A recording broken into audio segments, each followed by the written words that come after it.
Hello everyone. 2 సంవత్సరాల క్రితం నేను రాయాలని రాయలేకపోయినది, చదవాలని చదవలేకపోయినది, ఇప్పుడు ఒక లెటర్ కింద రాస్తున్నాను.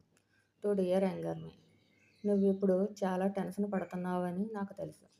అందరూ ముందుకు వెళ్ళిపోతున్నారని చూసి నువ్వు మాత్రం వెనకపడిపోయానని అనుకుంటున్నావు. కొన్ని రోజులు నేను సరిపోనా, నా డ్రీమ్స్ నిజం అవుతాయా అని సైలెంట్గా ఆలోచిస్తున్నావు. కానీ ఫ్యూచర్ నుంచి నేను ఒక విషయం చెప్పాలి. నువ్వు అనుకున్న దానికంటే స్ట్రాంగ్‌వి. ఇప్పుడు ఫేస్ చేస్తున్న స్ట్రగుల్స్ అన్నీ ఒకరోజు నీ బిగ్గెస్ట్ స్ట్రెంగ్త్ అవుతాయి. మిస్టేక్స్ చేస్తున్నావని బాధపడకు. అవి ఫెయిల్యూర్స్ కాదు. అవి లెసన్స్. కాబట్టి కంపేర్ చేయడం ఆపు. నీ జర్నీని నమ్ము. ఎందుకంటే నీ ఫ్యూచర్‌లో ఉన్న వెర్షన్స్ ఇప్పుడు నిన్ను చూసి గర్వంగా నవ్వుతుంది. Everything will work out. Just don't give up on yourself. Yours K Venkatalakshmi. మీ యంగర్ సెల్ఫ్‌కి ఒక మెసేజ్ పంపాలి అంటే ఏం చెప్తారు? కామెంట్‌లో డియర్ యంగర్ మీ అని స్టార్ట్ చేసి మీ మెసేజ్ రాయండి.